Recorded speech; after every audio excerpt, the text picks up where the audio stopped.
Chers amis, après avoir vécu cette heure d'adoration eucharistique, nous avons essayé de rentrer un petit peu dans ce qu'on appelle communément la prière. Alors, nous sommes tous des enfants devant ce mystère qui se donne à nous, le mystère de la Très Sainte Trinité. Et ici sur terre, tant que nous restons ici sur terre, nous resterons des enfants qui apprennent à bégayer, qui ne savent pas prier. Donc la prière, c'est toujours un commencement, on ne sait pas prier, et c'est grâce à l'Esprit Saint, au don de Dieu, que nous pouvons rentrer un petit peu dans ce dialogue intime avec le mystère de Dieu. En vivant ce don de Dieu, de l'adoration eucharistique, nous comprenons que la prière, c'est d'abord rentrer dans une présence, la présence de Dieu. « Demeurez en moi comme moi en vous », dit le Seigneur en Saint Jean. Et le face-à-face mystérieux, certes, avec le Christ présent réellement dans le Très Saint Sacrement, nous aide à rentrer dans cette présence de Dieu au plus profond de notre cœur. Ce qu'il y a de très fort dans l'adoration eucharistique, c'est que Jésus qui est sur l'autel, dans l'hostie consacrée lors de la messe, il est là pour me rappeler qu'il est présent au plus profond de mon cœur. Il est l'époux de mon âme qui veut s'unir à moi, son épouse, et transformer ma vie, mon existence, en nous faisant, chacun de nous, les enfants bien-aimés du Père. Jésus, c'est celui qui nous ouvre le royaume de Dieu, qui nous ouvre cette dimension nouvelle de notre existence, qui nous fait rentrer de notre dimension charnelle, mortelle, dans la dimension de Dieu, dans la présence de Dieu.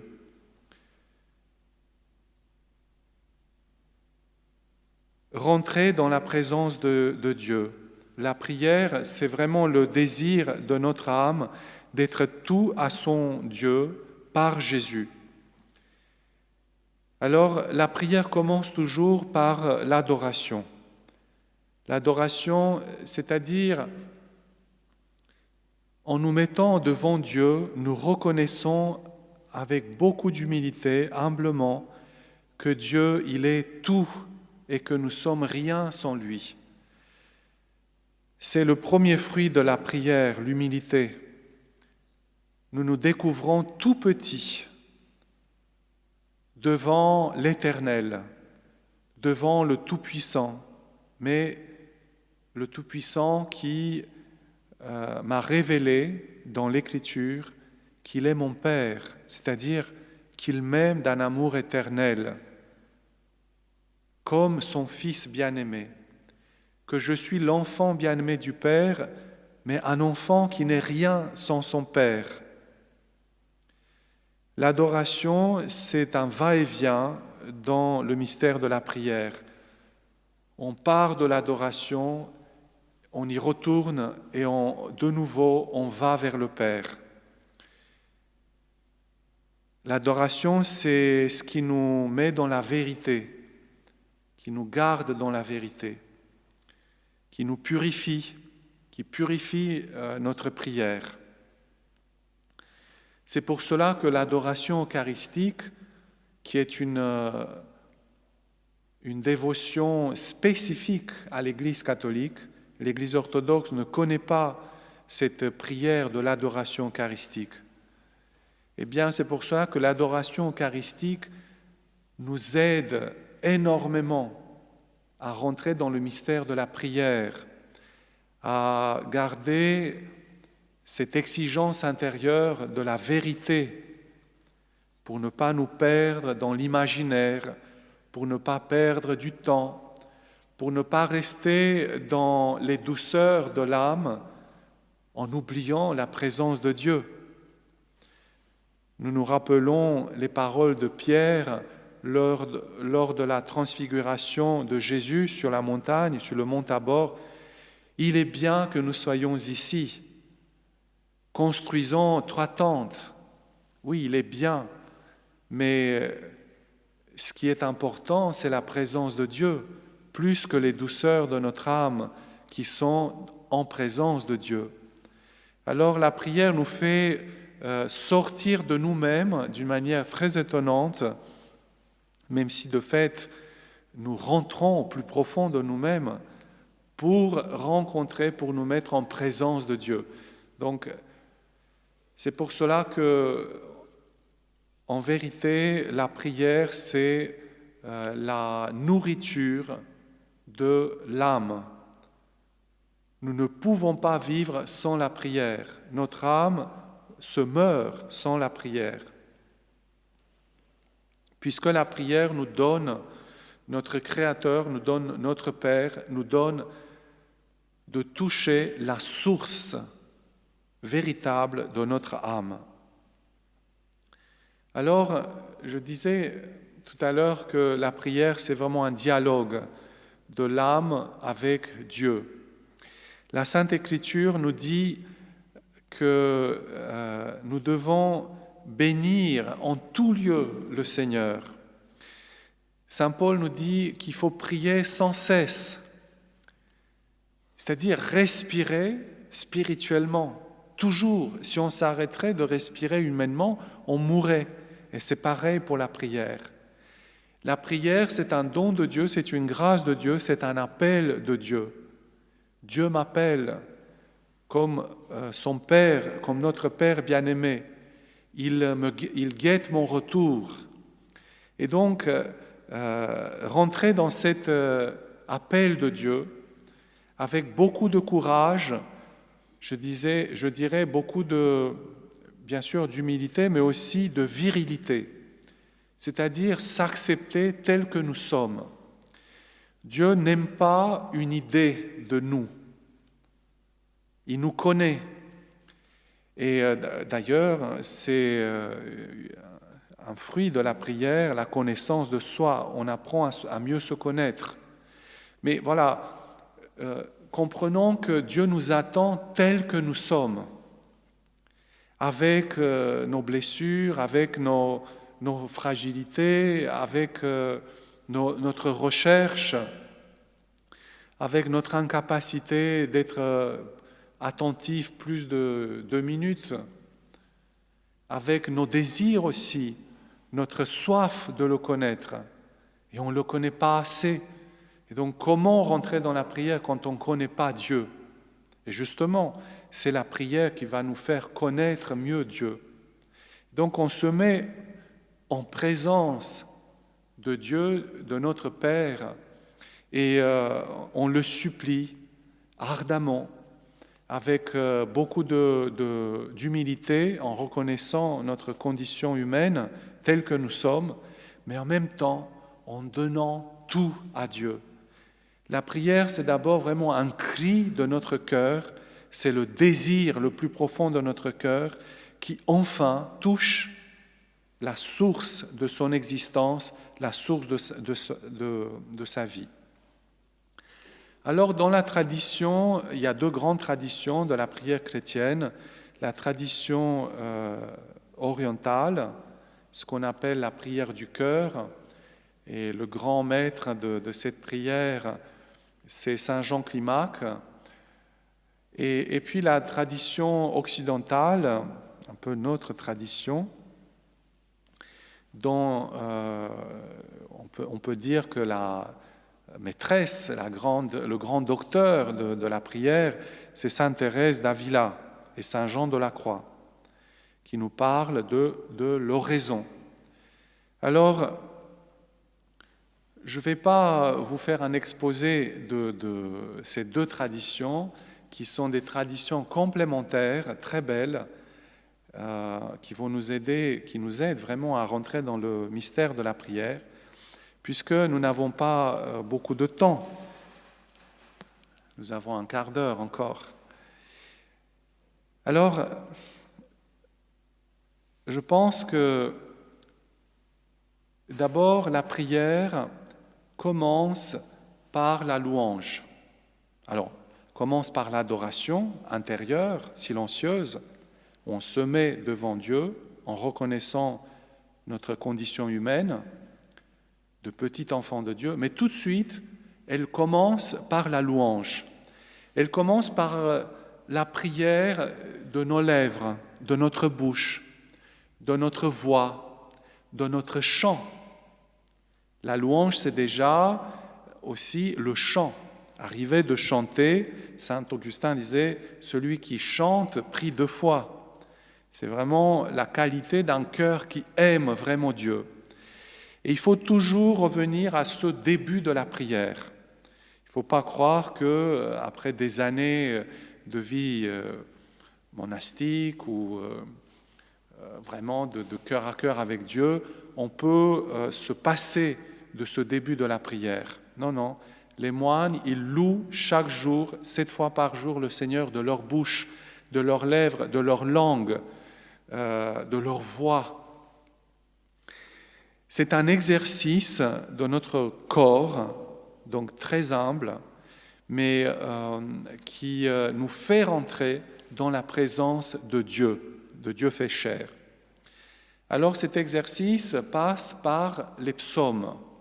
Je vous invite vraiment à découvrir la puissance des psaumes dans notre vie et que chaque jour, nous puissions prier avec la voix, avec la bouche, avec les lèvres, avec notre langue.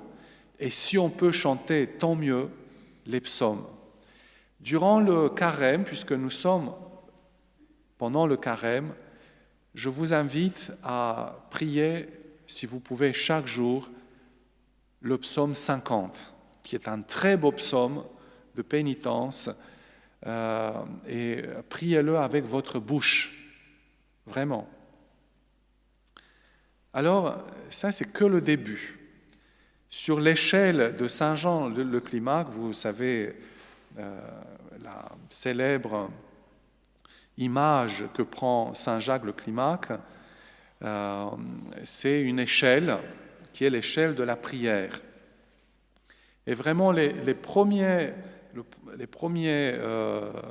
pas sur cette échelle, c'est cette prière vocale.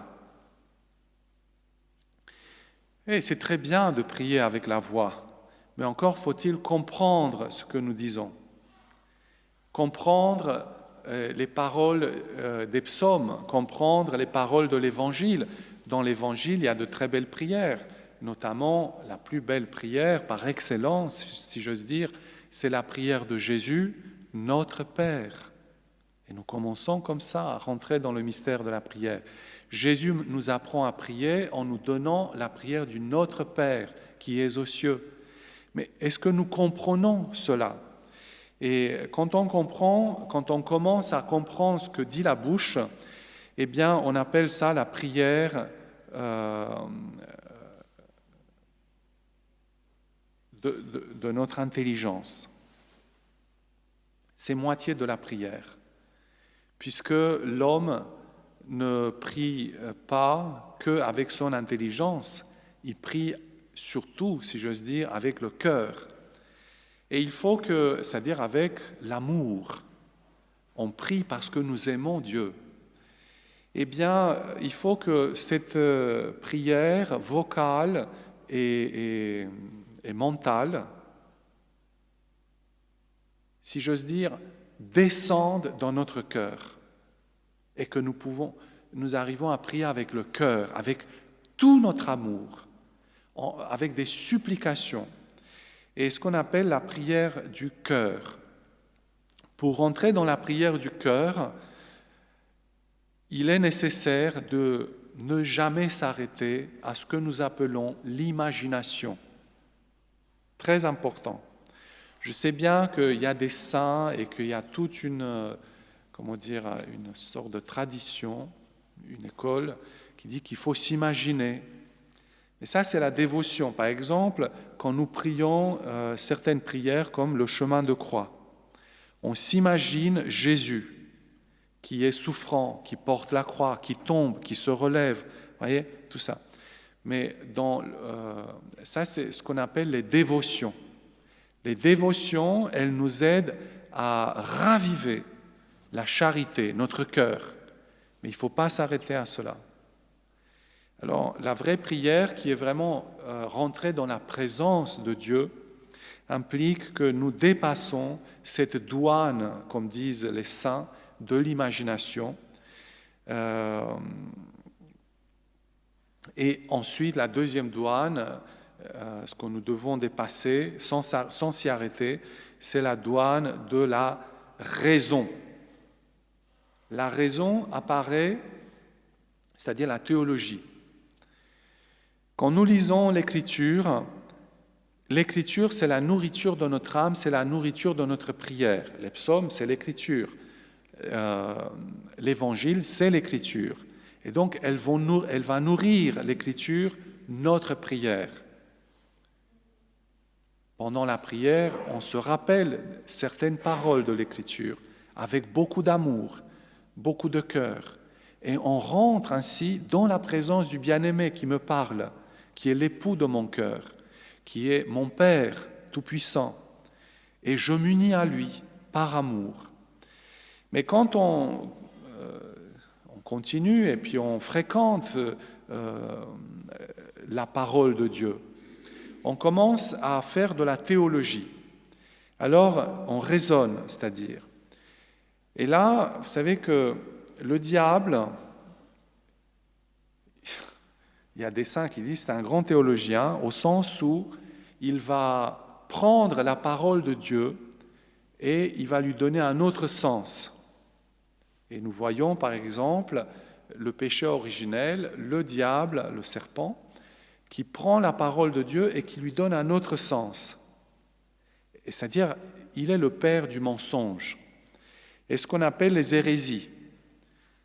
Aujourd'hui, plus que jamais, il y a des hérésies, et notamment quand on prend la parole de Dieu et on la comprend de travers. Je donne un petit exemple. Si ton œil te mène au péché, arrache-le, dit Jésus. Si ta main te mène au péché, coupe-la. Est-ce que vraiment il faut faire cela? Voyez? Ben non, évidemment.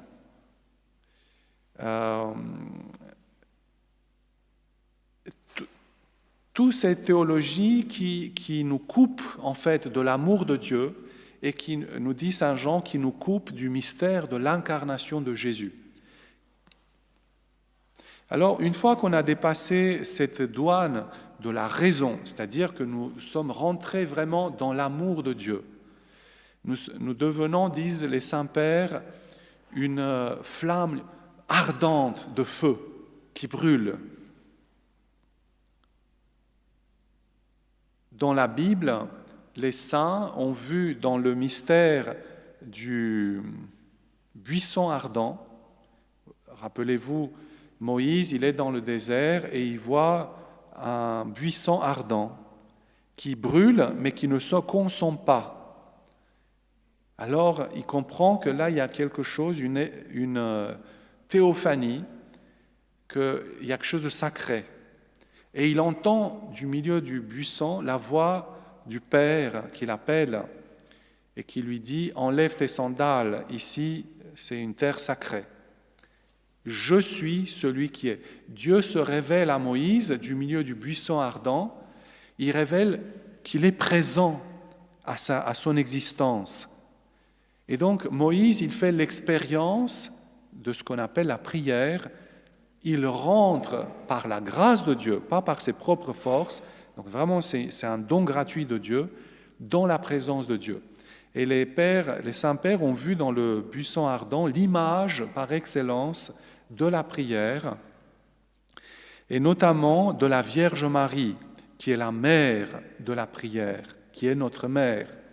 De même que la Vierge Marie a enfanté le Verbe de Dieu, fait chair, de la même manière, par la grâce de la croix du Christ, elle reçoit la maternité pour nos âmes, pour nous enfanter à la vie divine, c'est-à-dire pour nous faire rentrer dans la présence du Père.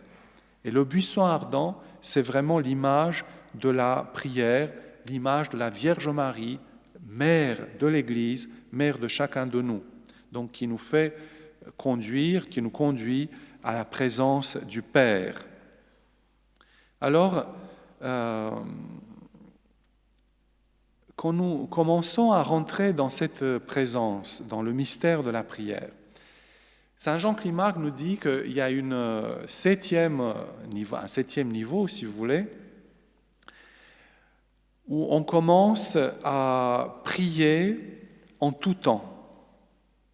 Dans le Cantique de Cantiques, il y a cette belle parole « Je dors, mais mon cœur veille, mon cœur prie ». Vous voyez, mon cœur, il reste dans la prière, pas par nos propres forces, mais c'est une grâce de Dieu. Nous ne comprenons pas assez notre dignité d'enfant de Dieu. Par le baptême, nous sommes tous des enfants bien-aimés du Père. Et donc, normalement, si j'ose dire, c'est-à-dire surnaturellement, nous sommes appelés à vivre chaque instant de notre vie dans la présence du Père. Alors, dans la tradition byzantine, orientale, il y a ce qu'on appelle la prière du cœur, c'est-à-dire un effort, une vigilance continuelle à rester dans cette présence. Et c'est vrai qu'avec l'exercice, par la grâce de Dieu, on arrive avec la grâce de Dieu, attention, nous sommes des pauvres pécheurs, avec une grande humilité. Et la tradition byzantine parle de la prière du cœur, qui est en fait invoquer le nom de Jésus. Quand on invoque le nom de Jésus, Jésus est là, Jésus est présent. Jésus, Fils de Dieu, Sauveur, prends pitié de moi, pécheur. Et c'est ça, la prière. Et c'est une prière très belle, on peut la dire, nous aussi. Essayez de la dire 4 fois dans la journée, un quart d'heure. Il y a un père spirituel, roumain, orthodoxe, il est parti vers le Père maintenant, qui disait ça aux étudiants. Vous n'allez pas arriver, parce que vous vivez dans le monde, à être tout le temps dans la présence de Dieu, mais au moins 4 fois par jour, un quart d'heure, mettez vos 2 doigts de la main droite sur le cœur et priez en silence, même si vous êtes dans le métro, même si vous êtes à l'école, à la maison, en train de dormir. Jésus, Fils de Dieu vivant, prends pitié de moi, pécheur. Ouais. Prends pitié de moi. C'est toujours vraiment cette réalité de l'humilité du cœur de l'homme. Alors, après cette prière qui continuelle, il y a saint Antoine le Grand, il parlait de la prière qui voit tout. Nous avons l'exemple de Padre Pio, qui voyait à des milliers de kilomètres des nécessités du monde, et il pouvait intervenir. Cette prière, déjà, c'est vraiment... Donc vous comprenez que la prière, ce n'est pas juste un exercice de l'âme, mais ça prend toute la personne. Et le but de la prière, dernier niveau, si j'ose dire, mais qui est toujours une grâce de Dieu, c'est la contemplation. Alors, je vous invite de pratiquer la prière le matin et le soir, humblement, par la bouche. Notre Père, je vous salue Marie, gloire au Père. Psaume 50, le « Je crois en Dieu », il est très fort, et de le dire, même si on le murmure. Si on peut chanter, très bien, chantons, ça aide énormément. Le matin et le soir. Et le soir, priez aussi en demandant pardon au Seigneur pour nos fautes. Et puis, surtout le matin, si vous pouvez, vraiment, c'est une grande grâce qui apporte beaucoup de bénédictions, de fruits dans notre vie. Essayez de rentrer dans le mystère de l'oraison. L'oraison, c'est-à-dire je donne au moins 15 minutes de prière en silence, donc ne plus parler, en silence, de cœur à cœur avec Jésus, avec le Père. Je commence toujours par un acte d'adoration. Je me mets dans une position à genoux ou assis, mais en tout cas que je sois en paix. Et je commence par un geste d'adoration où je dis dans mon cœur, Seigneur Jésus-Christ, je vous adore profondément. Père éternel, je vous adore profondément. Viens Esprit Saint, Père des pauvres, je vous adore, je m'offre à vous, je vous aime. Et je répète cela. Et puis, si je peux me rappeler une parole de Dieu, je le dis humblement dans mon cœur, amoureusement. Par exemple, demeurez en mon amour comme moi je demeure en vous. Demeurez en moi et moi en vous. Et là, je rentre dans la présence de Dieu, donc je rentre dans mon cœur, dans mon âme, j'oublie tout, j'oublie tout ce qui est de ma vie extérieure, et j'essaie de rentrer dans cette présence plus présente que moi, qui est la présence de la Très Sainte Trinité dans mon cœur, et je l'aime. C'est vraiment un cœur à cœur gratuit avec Dieu. Et c'est ça la vraie respiration de l'âme. C'est de ce mystère d'oraison que va jaillir d'une manière extrêmement belle, gratuite, ce que nous appelons la louange, c'est-à-dire le chant.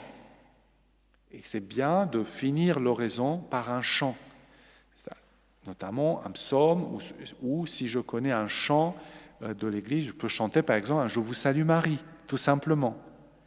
Eh bien, vous voyez, c'est un exercice qui implique toute la personne humaine, corps et âme. Le corps, par mon attitude, à genoux, assis, les mains croisées, les yeux fermés, ou bien je regarde le Saint-Sacrement, je regarde une icône, je regarde un crucifix. Je parle, je chante, je rentre dans le silence du cœur à cœur avec Jésus. Il se peut que Dieu m'accorde des grâces, comme par exemple la grâce des pleurs, pleurer mes péchés, pleurer par amour pour le bon Dieu. C'est une très grande grâce, cela. Et n'ayez pas peur de pleurer, de sentir la douceur de l'amour du Père qui pardonne, qui t'aime, tel que tu es. Il y a beaucoup de choses à dire, mes chers frères et sœurs. Alors, pour nous aider dans la prière, par exemple, nous avons ce livre, Laudate, qui est le missel. Nous avons toute la messe, la plus forte des prières, c'est la prière de la messe, de la Sainte Messe. Et à la fin, vous avez aussi des prières de l'Église, prières usuelles pour le matin, pour le soir, des psaumes. D'ailleurs, on va finir par un psaume. Et vous avez ce qu'on appelle les litanies, qui sont, ce que le mot dit, des supplications pour le cœur de Jésus. Alors, je ne veux pas finir avant de rappeler l'importance de nos amis spirituels, qu'on appelle les saints et les anges. Notamment, samedi, nous allons fêter Saint Joseph. Saint Joseph, c'est sûr qu'il a été une âme de prière extraordinaire. Il a porté la Vierge Marie comme un père, comme un époux, et il a appris de la Vierge Marie à prier.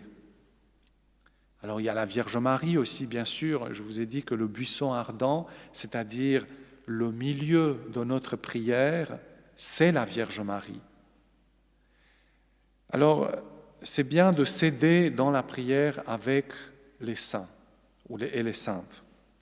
Alors maintenant, chers amis, je sais que ça a été rapide et très pauvre, mais en tout cas, soyez courageux, soyons courageux. Rentrons dans le mystère de la prière puisque Dieu nous attend là-bas, nourrissons notre âme.